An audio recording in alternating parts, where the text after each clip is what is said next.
Bismillah. Assalamualaikum warahmatullahi wabarakatuh. Alhamdulillah nahmaduhu wa nasta'inuhu wa nastaghfiruh wa na'udzu billahi min syururi anfusina wa sayyiati a'malina may yahdihillahu fala mudhillalah wa may yudlilhu fala hadiyalah. Asyhadu an la ilaha illallah wahdahu la syarikalah wa asyhadu anna Muhammadan abduhu wa rasuluhu la nabiyya ba'dah.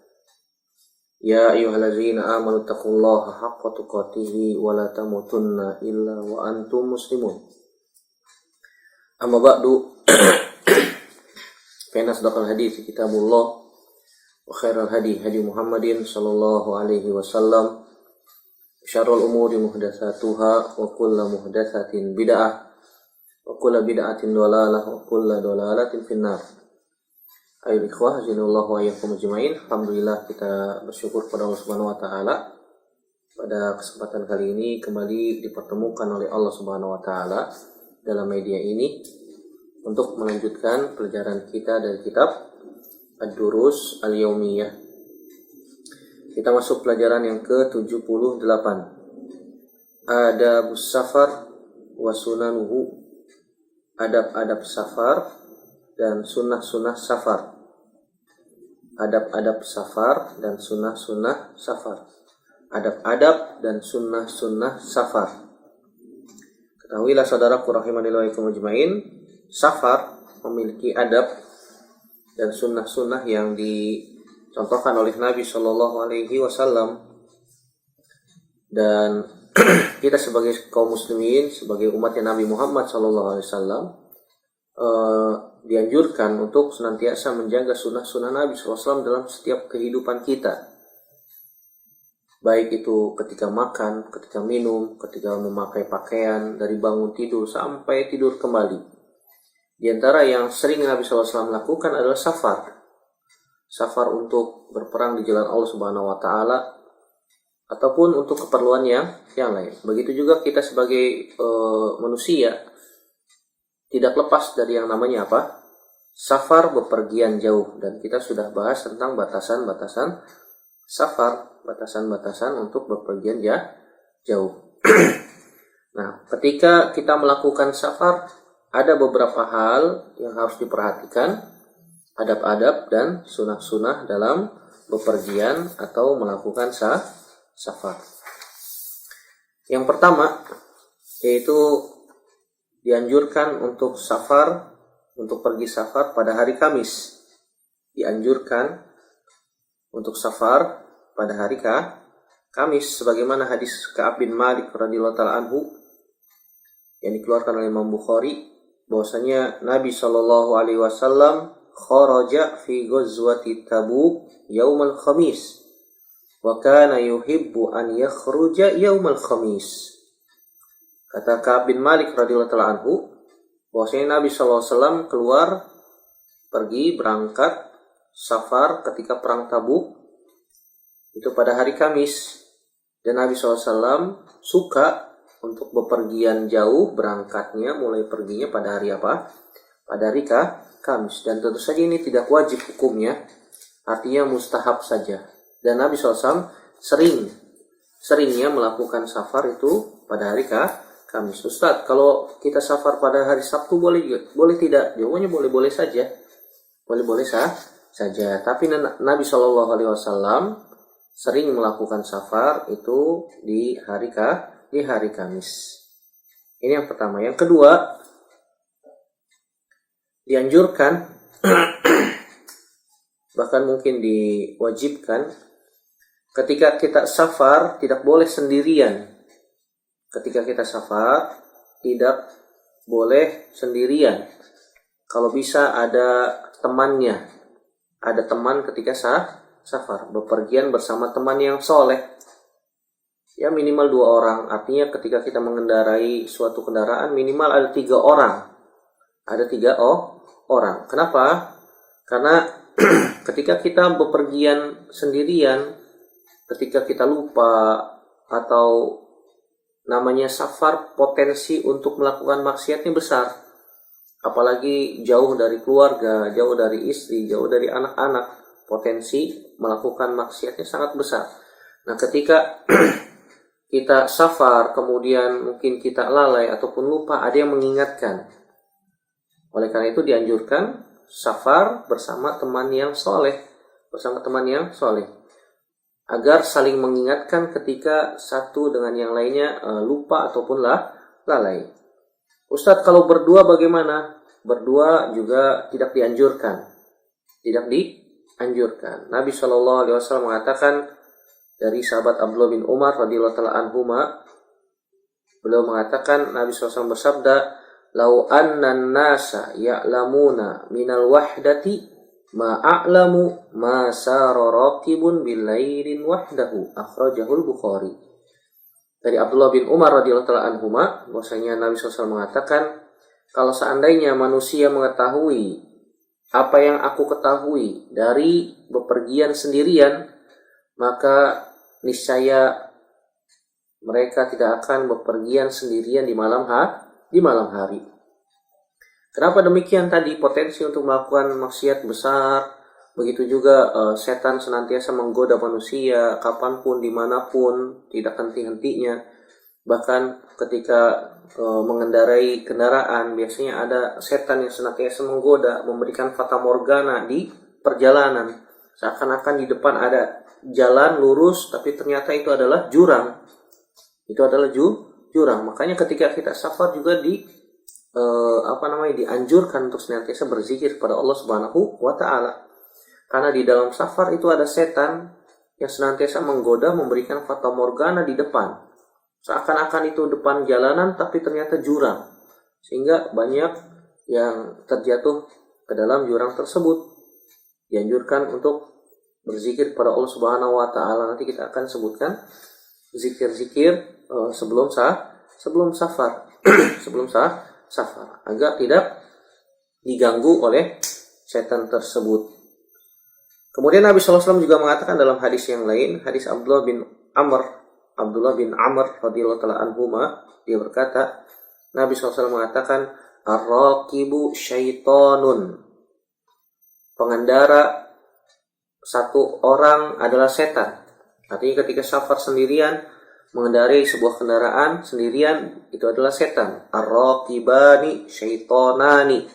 Dua orang yang mengendarai kendaraan safar berdua, maka mereka berdua adalah setan. Wassalasatu raqbun. Dan 3 orang yang berkendaraan, mereka adalah penumpang. Jadi kalau misalnya kita safar bawa mobil, bepergian jauh sendirian, itu setan. Kalau berdua juga sama setan. Kalau bertiga, baru penumpang manusia. Artinya apa? Nabi SAW menganjurkan agar kalau misalnya kita mengendarai kendaraan bepergian jauh, maka minimal 3 orang. 3 orang. Ustadz, kalau naik kereta beda lah. Penumpangnya kan banyak, lebih dari 3 orang. Begitu juga naik pesawat, kan penumpangnya lebih dari 3 orang. Walaupun kita pergi dari rumah sendirian ya. Ini beda lagi. Karena yang dimaksud oleh Nabi SAW, ar-raqibu syaiton war-raqibani syaitonan. Kalau naik kendaraan, satu kendaraan hanya 1 orang atau 2 orang. Misalnya naik mobil, di dalam mobil hanya 1 orang atau 2 orang, itu setan, kata Nabi SAW. Kalau kita naik kendaraan umum, bis, di dalamnya banyak manusia, maka mereka penumpang. Lebih dari 3 orang. Ini tentu saja berbeda. Naik pesawat banyak, pergi bersama bareng-bareng. Begitu juga naik kereta, naik kapal laut. Ya. Ini yang di dalam hadis ini yang disebutkan oleh Nabi SAW ketika naik kendaraan sendirian atau bawa mobil atau naik motor. Gitu ya. Kalau naik motor mungkin bertiga sulit ya, berdua atau rombongan 2 motor, 3 motor jalan bareng-bareng. Hadis ini dikeluarkan oleh Imam Abu Daud dan Imam Tirmizi. Jadi disunahkan ketika bersafar, kalau kita bawa kendaraan sendiri, bawa mobil, maka minimal 3 orang. Kemudian adab yang ketiga, kalau kita safar dan kita sudah tentukan lebih dari 3 orang, maka tentukan pemimpin safar. Menentukan pemimpin safar. Apa faidah manfaat pemimpin safar tersebut? untuk menghilangkan perselisihan. Misalnya di dalam safar, di dalam perjalanan ada perselisihan pendapat. Oh, ini belok kanan apa belok kiri? Nah, si pemimpin tuh yang menentukan. Kita belok kanan saja. Apalagi zaman sekarang sudah ada map ya. Mudah kita ambil pemimpin dalam perjalanan. Fungsinya untuk menghilangkan niza, menghilangkan perselisihan di dalam perjalanan, dan juga Nabi SAW memperingatkan, hadzara sallallahu alaihi wasallam man an yusafir rajul wahdahu. Ini tadi sudah kita sebutkan, Nabi memberikan peringatan agar tidak berjalan sendirian. Kemudian yang keempat, adab safar, yaitu membaca doa sebelum berangkat safar. Sebelum berangkat safar atau ketika pulang dari safar, kita membaca doa. Sebagaimana hadis Abdullah bin Umar radhiyallahu ta'ala anhuma, Nabi SAW biasanya idza stawa ala ba'irihi kharijan ila safarin kabbara thalathan. Nabi SAW jika naik kendaraannya ingin keluar pergi safar, Nabi SAW bertakbir 3 kali. Allahu Akbar, Allahu Akbar, Allahu Akbar. Allah Maha Besar, Allah Maha Besar, Allah Maha Besar. Takbir 3 kali. Kemudian Nabi SAW mengatakan, berdoa, Subhanalladzi sakhkhara lana hadza wa ma kunna lahu muqrinin wa inna ila rabbina lamunqalibun. Subhanalladzi, Maha Suci Allah Subhanahu wa Ta'ala. Ketika kita mengucapkan Subhanallah, Maha Suci Allah Subhanahu wa Ta'ala, maka kita mensucikan Allah Subhanahu wa Ta'ala dari sifat-sifat yang kurang. Karena Allah Subhanahu wa Ta'ala sifatnya maha sempurna. Maha Suci Allah Subhanahu wa Ta'ala allazi sakhkhara lana, yang telah menundukkan untuk kami, haza, binatang atau kendaraan ini.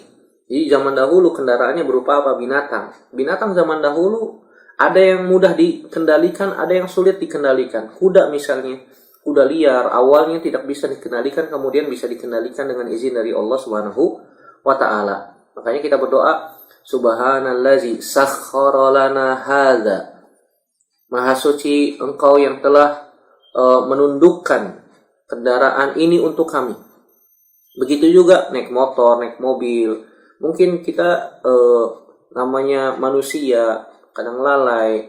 Terkadang kita ngebut di jalan tol sepi, lurus, ngebut. Sehingga ketika mengebut di luar batas kecepatan maksimal, kendaraan terkadang sulit dikendalikan. Saking apa? Saking kencangnya, saking melajunya sangat cepat. Sehingga kendaraan itu terkadang sulit dikendalikan. Oleh karena itu kita minta kepada Allah Subhanahu wa Ta'ala agar bisa mengendalikan kendaraan kita. Jangan sombong, saya mah sudah ahli driver mengemudikan mobil ini, mobil itu. Jangan. Karena Allah Subhanahu wa Ta'ala yang memberikan kita pertolongan untuk bisa mengendalikan kendaraan tersebut. Makanya kita berdoa, Subhanallazi sakhkhara lana hadza. Begitu juga naik motor. Allah Subhanahu wa Ta'ala memberikan kita kemudahan untuk bisa naik motor dan bisa mengendalikan motor tersebut. Terkadang ada orang naik motor ngebut sehingga tidak bisa mengendalikan, sehingga apa yang terjadi? Fatal, kecelakaan. Nabraklah ataupun tertabrak. Nauzubillah, nasallallahu salamata wal afiyah. Wa ma kunna lahu muqrinin. Yang dahulu kami tidak mampu untuk mengendalikannya. Kita minta kepada Allah Subhanahu wa Ta'ala agar bisa mengendalikan kendaraan kita. Wa inna ila rabbina lamunqalibun. Dan kami atau kita kembali kepada Rabb kami. Dan kita semuanya akan kembali kepada Allah Subhanahu wa Ta'ala. Jadi ini dibaca doanya ketika naik kendaraan ya. Subhanalladzi sakhkhara lana hadza wa ma kunna lahu muqrinin wa inna ila rabbina lamunqalibun. Kemudian kita membaca doa yang lain, yaitu Allahumma inna nas'aluka fi safarina hadza albirra wat taqwa wa minal amali ma tarda. Hafalin ya. Allahumma inni as'aluka fi safarina hadza al-birra wat taqwa wa minal amali ma tarda. Artinya, ya Allah, kami memohon kepadamu dalam safar kita ini al-birra wat taqwa, kebaikan dan ketakwaan. Wa minal amali ma tarda, dan amal-amal perbuatan yang diridhoi oleh Allah Subhanahu wa taala. Allahumma inna nas'aluka Allahumma inna nas'aluka fi safarina hadza al-birra wat taqwa wa minal amali ma tarda. Hafalkan ya. Ya Allah, aku meminta atau kami meminta dalam safar kami ini kebaikan dan ketakwaan dan amal-amal yang engkau ridhoi. Dihafalkan, dibaca setelah baca doa naik kendaraan tadi. Itu subhanallazi sakhkhara lana hadza wa ma kunna lahu mukrinin wa inna ila rabbina lamunqalibun. Kemudian kita membaca Allahumma inna nas'aluka fi safarina hadza al-birra wat taqwa wa minal amali ma tarda. Kemudian kita membaca juga Allahumma hawwin alaina safarana hadza watwi anna bu'dahu.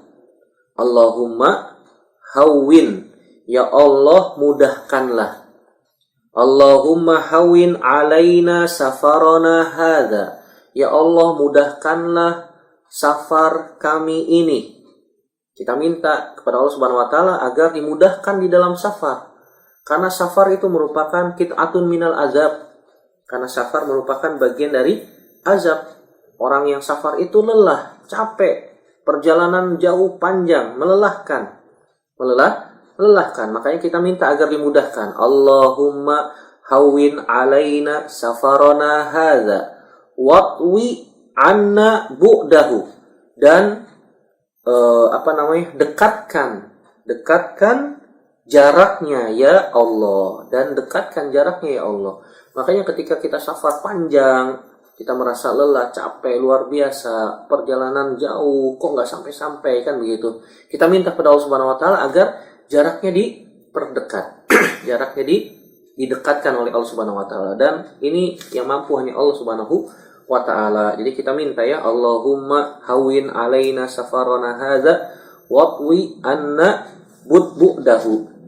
Jadi setelah takbir 3 kali Allahu akbar, Allahu akbar, Allahu akbar, kita membaca subhanallazi sakhkhara lana hadza wa ma kunna lahu mukrinin wa inna ila rabbina lamunqalibun. Kemudian kita membaca Allahumma inni as'aluka fi safarina hadza al-birra wat taqwa wa minal amali ma tarda. Allahumma hawwin alaina safarana hadza watwi anna bu'dahu. Kita minta kepada Allah Subhanahu wa taala.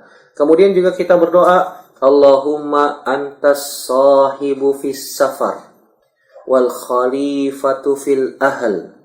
Allahumma inni a'udzubika min wa'tha'is safar wa ka'abatil manzar wa su'il munqalib fil mali wal ahli wal walad. Nah, kita minta berdoa kepada Allah Subhanahu wa taala, Allahumma antas sahibu fis safar. Ya Allah, Engkau adalah teman dalam perjalanan. Engkau adalah teman dalam perjalanan. Allah Subhanahu wa taala, ketika kita minta kepada Allah Subhanahu wa taala perlindungan, Allah yang menyertai kita, insyaallah Allah Subhanahu wa taala akan jaga. Allahumma antas sahibu fis safar wal khalifatu fil ahl. Khalifah maksudnya adalah yang mengurusi fil ahl, keluarga. Kita minta kepada Allah Subhanahu wa taala agar yang menjaga keluarga kita adalah Allah Subhanahu wa taala. Ketika kita safar keluar kota, kerja misalnya keluar kota, tentu saja keluarga ditinggal di rumah. Yang menjaga mereka siapa? Maka kita serahkan seluruhnya kepada Allah Subhanahu wa taala. Allahumma antas sahibu fis safar wal khalifatu fil ahl. Ya Allah, Engkau adalah teman dalam perjalanan dan Engkau adalah zat yang mengurusi keluargaku di rumah. Kemudian Allahumma inni a'udzubika min wa'tha'is safar. Allahumma inni a'udzubika min wa'tha'is safar. Ya Allah, aku meminta kepadamu perlindungan. Aku meminta perlindungan kepadamu min wa'tha'is safar, dari kelelahan di dalam safar. Karena kita kalau safar pasti lelah. Pasti lelah, apalagi perjalanan jauh, naik mobil pribadi. Kalau naik pesawat mungkin untuk jarak dalam kota mungkin cepat ya, mungkin 1 jam, 1,5 jam mungkin sampai. Tapi kalau naik kereta, perjalanan panjang, naik bawa kendaraan pribadi keluar kota sampai keluar pulau, butuh perjalanan berhari-hari, butuh 10 jam, 12 jam. Ini melelahkan. Maka kita minta perlindungan kepada Allah Subhanahu wa taala dari kelelahan dalam safar. Allahumma inni a'udzubika min wa'tha'is safar wa ka'abatil manzor. Wa ka'abatil manzor itu dari pemandangan yang menyedihkan. Terkadang kita dalam safar melihat sesuatu pemandangan yang mungkin bisa mengundang maksiat kepada kita, atau mungkin pemandangan yang buruk, pemandangan yang menyedihkan, yang tidak enak. Maka kita minta perlindungan kepada Allah Subhanahu wa taala. Yang pertama tadi minta perlindungan dari kelelahan dalam safar. Allahumma inni a'udzubika min wa'tha'is safar wa ka'abatil manzor, dan pemandangan yang tidak menyenangkan, menyedihkan dan seterusnya. Wasu ilmun qalib, dan kita minta perlindungan kepada Allah Subhanahu wa taala dari perubahan yang jelek pada harta, keluarga atau anak-anak. Terkadang ketika kita pulang dari safar, perubahan pada diri kita ada. Sebagaimana para sahabat dahulu yang pergi safar, berperang jauh berbulan-bulan, pulang tentu saja melihat keadaan negeri yang ketika dia tuju safar berbeda dengan keadaan negeri yang asalnya dia. Mungkin dia bawa peradaban baru dari negeri yang dia tuju kemarin ketika safar. Kita minta kepada Allah Subhanahu wa taala perlindungan dari perubahan yang jelek. Kalau perubahan yang baik nggak ada masalah ya. Tapi kalau perubahan yang jelek, kita minta perlindungan kepada Allah Subhanahu wa taala. Allahumma inni a'udzubika min wa'tha'is safar wa ka'abatil manzor wa su'il munqalib fil mali wal ahl wal walad. Kita minta perlindungan dari perubahan yang buruk, yang jelek, dari harta, keluarga ataupun anak-anak. Jadi ini doa yang kita baca ketika hendak safar. Yang kita ulang ya. Yang pertama kita membaca, kemudian kita membaca doa naik kendaraan. Subhanalladzi sakhkhara lana hadza wa ma kunna lahu muqrinin wa inna ila rabbina lamunqalibun. Kemudian kita minta kepada Allah Subhanahu wa taala, Allahumma inni as'aluka fi safarina hadza, atau kita menggunakan domir nahnu. Allahumma inna nas'aluka fi safarina hadza albirra wat taqwa wa minal amali ma tardo. Kemudian kita juga minta kepada Allah Subhanahu wa taala agar dimudahkan. Allahumma hawin alaina safarana hadza watwi anna bu'dahu. Kita minta kemudahan dan jaraknya diperdekat oleh Allah Subhanahu wa taala. Begitu juga kita minta perlindungan kepada Allah Subhanahu wa ta'ala. Allahumma antas sahibu fis safar wal khalifatu fil ahl. Allahumma inni a'udzubika min wa'tha'is safar wa ka'abatil manzor wa su'il munqalib fil mali wal ahli wal aulad wal walad.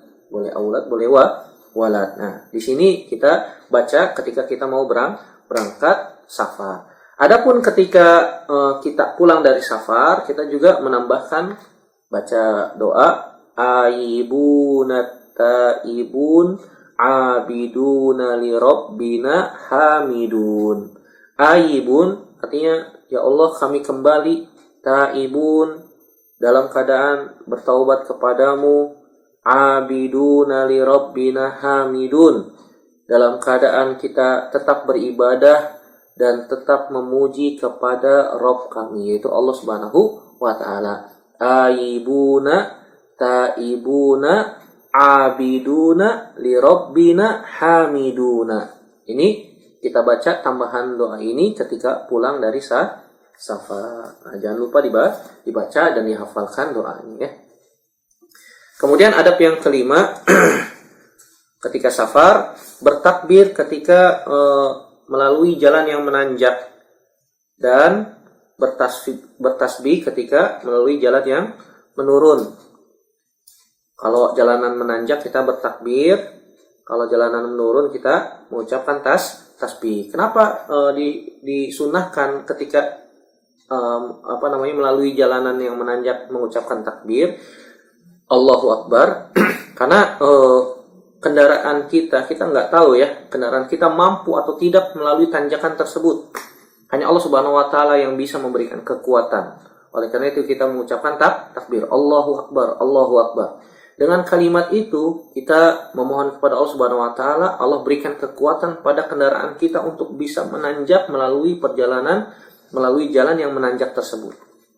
Terkadang ketika kita melewati gunung, tanjakan yang cukup curam, maka kita ucapkan Allahu Akbar, Allahu Akbar. Kita minta pertolongan kepada Allah Subhanahu wa taala agar kendaraan kita bisa melalui jalan menanjak tersebut. Adapun ketika kita melalui jalan yang menurun, kita mengucapkan tasbih subhanallah, subhanallah. Sebagaimana hadis Jabir bin Abdullah yang diriwayatkan oleh Imam Bukhari, Nabi SAW Jabir bin Abdullah mengatakan, kunna idza sa'adna kabbarna wa idza nazalna sabbahna. Kita dahulu, kata Jabir bin Abdullah, kalau melalui perjalanan yang menanjak kita bertakbir, mengucapkan takbir Allahu Akbar. Wa idza nazalna, kalau kita melalui jalan yang menurun, kita mengucapkan tasbih. Hadis ini dikeluarkan oleh Imam Bukhari. Kemudian adab yang keenam, jika kita bersinggah di sebuah tempat, biasanya kalau kita safar kan lelah ya, kita istirahat menghilangkan penat. Biasanya kalau di tol ada rest area kita sholat, kemudian kita makan, istirahat. Kalau kita singgah di sebuah tempat, maka kita jangan lupa mengucapkan doa. Doanya seperti yang diriwayatkan dari Khawlah bintu Hakim radhiyallahu taala anha, dia berkata, sami'tu Rasulullah SAW yaqul, saya mendengar Nabi SAW mengatakan, man nazala manzilan summa qala a'udzu bikalimatillahi tammati min syarri ma khalaq lam yadurruhu syai'un hatta yartahila min manzilihi dzalika, akhrajahu Muslim. Kata Nabi SAW, barang siapa yang singgah di sebuah tempat, kemudian dia mengucapkan a'udzu bikalimatillahi tammati min syarri ma khalaq, saya berlindung dengan kalimat-kalimat Allah Subhanahu wa taala yang maha sempurna dari keburukan yang engkau ciptakan, dari keburukan yang Allah Subhanahu wa taala ciptakan. Jadi kita minta perlindungan kepada Allah Subhanahu wa taala dari keburukan-keburukan makhluk yang Allah Subhanahu wa taala ciptakan di tempat tersebut. Makhluk apa saja, manusia kah, jin kah, ataupun yang lain. Kita baca a'udzu bikalimatillahi tammati min syarri ma khalaq. Kata Nabi SAW, barang siapa yang singgah di sebuah tempat, kemudian dia membaca doa tersebut, lam yadurruhu syai'un, maka dia tidak akan diganggu dengan sesuatu apapun juga. Hatta yartahil min manzilihi zalika, sampai dia jalan lagi dari tempat persinggahan tersebut. Jadi kalau misalnya kita berhenti di rest area, sebelum turun, kita baca doa. A'udzu bikalimatillahi tammati min syarri ma khalaq. Jangan lupa ya, dibaca. Kita minta perlindungan kepada Allah Subhanahu wa taala. Kemudian adab yang keenam, yaitu diharamkan seorang wanita safar tanpa mahram. Diharamkan seorang wanita safar tanpa mahram, sebagaimana hadis Abu Hurairah radhiyallahu taala anhu, la yahillu limra'atin tu'minu billahi wal yawmil akhir tusafiru masirata yaumin wa lailatin illa ma'azi mahramin 'alaiha, muttafaqun alaihi. Kata Nabi SAW, tidak halal, berarti kan haram, seorang wanita yang beriman kepada Allah dan hari akhir safar perjalanan 1 hari 1 malam naik kendaraan panjang, jauh, perjalanan lebih dari 1 hari, bisa 12 jam, bisa 10 jam, pulang balik bisa 2 hari, bisa 2 hari.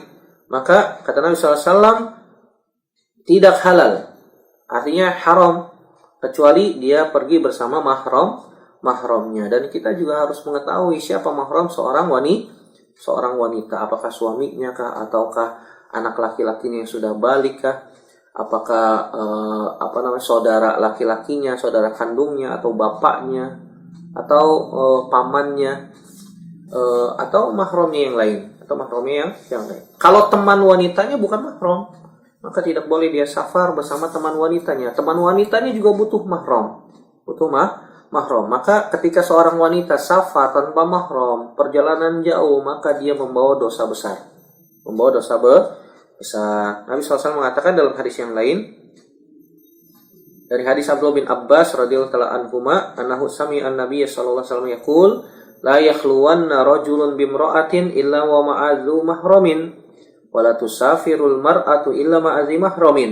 Faqala lahu rajul, ya Rasulullah, inna imra'ati kharajat hajatun wa inni uqtutibtu fi ghazwati kadza wa kadza.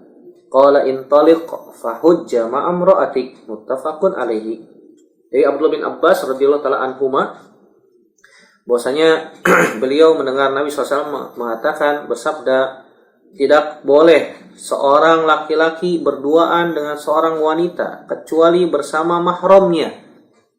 Jadi kalau misalnya Ustadz, kita kan naik pesawat rame-rame Ustadz, kita naik bis bareng-bareng, walaupun ilatnya sudah hilang, aman. Kalau zaman dulu kan tidak aman, makanya Nabi katakan harus bersama mahramnya. Maka kita katakan aman atau tidak aman, jaraknya pendek atau jauh, naiknya pesawat ataupun bis ataupun kapal laut, tetap ini perintah Nabi SAW. La yahillu, tidak halal seorang wanita bepergian kecuali bersama apa? Mahramnya. Kalau dia memaksakan pergi tanpa mahramnya, maka dia membawa dosa besar dan dia wajib bertaubat. Kepada Allah Subhanahu wa ta'ala. Karena dosa-dosa besar tidak ada yang bisa menghapuskannya kecuali taubat. Kecuali taubat kepada Allah Subhanahu wa ta'ala. Walaupun sebagian ulama mengatakan boleh umroh tanpa mahram kalau ilatnya hilang, seperti aman, terjaga di sana dan seterusnya. Allahu a'lam bishawab. Ini sebagian ulama yang mengatakan demikian. Kalau ilatnya sudah hilang maka dibolehkan. Tetapi kita tetap berpegang teguh pada hadis Nabi Shallallahu Alaihi Wasallam, menutup pintu celah syaitan masuk ke dalam masalah ini. Namanya wanita di perjalanan jauh panjang, apalagi ditemani seorang lelaki yang bukan mahramnya atau dimahramkan, bahasanya seperti itu, maka ini bisa berpotensi setan masuk kemudian menggoda, maksiat bisa terjadi. Nauzubillah, nasallallahu salamata wal afiyah. Ini yang kita hindarkan agar setan tidak memiliki celah pintu, saddan lidzari'ah, menutup celah pintu setan masuk untuk menggoda manusia. Kemudian Nabi mengatakan, la tusafir al-mar'atu illa ma'adzi mahramin, tidak boleh seorang wanita safar kecuali bersama mahramnya. Kemudian ada seorang lelaki mengatakan, wahai Rasulullah, sungguhnya istriku keluar pergi haji dan aku diwajibkan untuk pergi perang. Kemudian Nabi SAW katakan, intalik, pergi, temani istrimu berhaji. Padahal berperang di jalan Allah wajib hukumnya ketika itu. Tetapi Nabi SAW tetap memerintahkan laki-laki ini untuk menemani istrinya yang akan berhaji, dan tentu saja hitungannya safar. Perjalanan dari Madinah ke kota Mekah butuh waktu sekitar 500 kilo. 500 kilo cukup jauh zaman dulu. Kalau ditempuh dengan unta ataupun jalan kaki ataupun naik kuda bisa sepekan atau 2 pekan atau mungkin bahkan lebih kalau berjalan kaki. Allahu a'lam bishawab. Yang ketujuh di antara adab safar adalah ketika pulang dari safar maka kita disunahkan untuk singgah ke masjid yang terdekat dengan rumah terlebih dahulu. Sebagaimana Ka'ab bin Malik radhiyallahu anhu menuturkan Nabi SAW biasanya karena idza qadima min safarin bada abil masjid. Nabi SAW biasa kalau sudah sampai ke Madinah, tempat yang dituju oleh Nabi SAW terlebih dahulu adalah masjid. Faraka'a fihi rak'atain. Kemudian dia salat sallallahu alaihi wasallam, beliau salat 2 rakaat. Muttafaqun alaihi. Ini adab-adab safar yang bisa kita sebutkan. Di antara juga para ulama menyebutkan banyak berdoa kepada Allah ketika safar. Karena doa ketika safar itu makbul, diterima oleh Allah Subhanahu wa taala. Wallahu taala a'lam bishawab. Ini yang bisa kita sampaikan di antara adab-adab safar. Ada sekitar 7 atau 8 tadi. Tambahkan dengan berdoa ketika safar.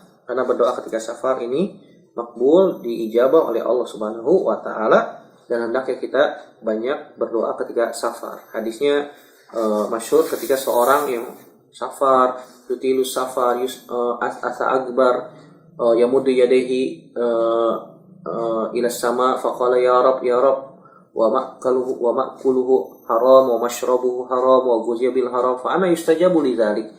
Hadis tentang seorang yang perjalanan jauh, rambutnya kusut, berdebu, kemudian dia mengangkat tangannya ke langit, saya mengatakan ya Rob, sedangkan makanannya haram, minumannya haram, pakaiannya haram, dan dia kenyang dari yang haram. Fa'ana yustajabu lidzalik. Bagaimana Allah akan mengabulkan doanya? Dia sebenarnya telah melakukan sesuatu yang menjadi potensi dikabulkannya doa. Di antaranya safar, dia sedang safar. Orang yang safar, doanya tidak ditolak. Al-musafir, du'aul musafir la turad. Kama qala Nabi sallallahu alaihi wasallam, doanya orang yang sedang safar tidak ditolak oleh Allah Subhanahu wa taala. Ini yang bisa kita sampaikan berkaitan tentang adab-adab safar dan sunah-sunah safar. Semoga bermanfaat bagi saudara kita yang hendak safar, dan semoga Allah Subhanahu wa taala menjaga kita semua ketika sedang safar sampai kita kembali ke rumah kita masing-masing dalam keadaan selamat, dalam keadaan afiah, dalam penjagaan Allah Subhanahu wa taala. Dan semoga Allah Subhanahu wa taala memberikan kemudahan kita melakukan mengamalkan ilmu yang telah kita dapatkan, dan semoga Allah Subhanahu wa taala kembali mengumpulkan kita semua di dalam surganya tanpa hisab dan tanpa azab. Amin ya rabbal alamin. Demikian kita tutup dengan doa kafaratul majlis. Subhanaka Allahumma wa bihamdika asyhadu an la ilaha illa anta astaghfiruka wa atubu ilaik. Wassalamualaikum warahmatullahi wabarakatuh.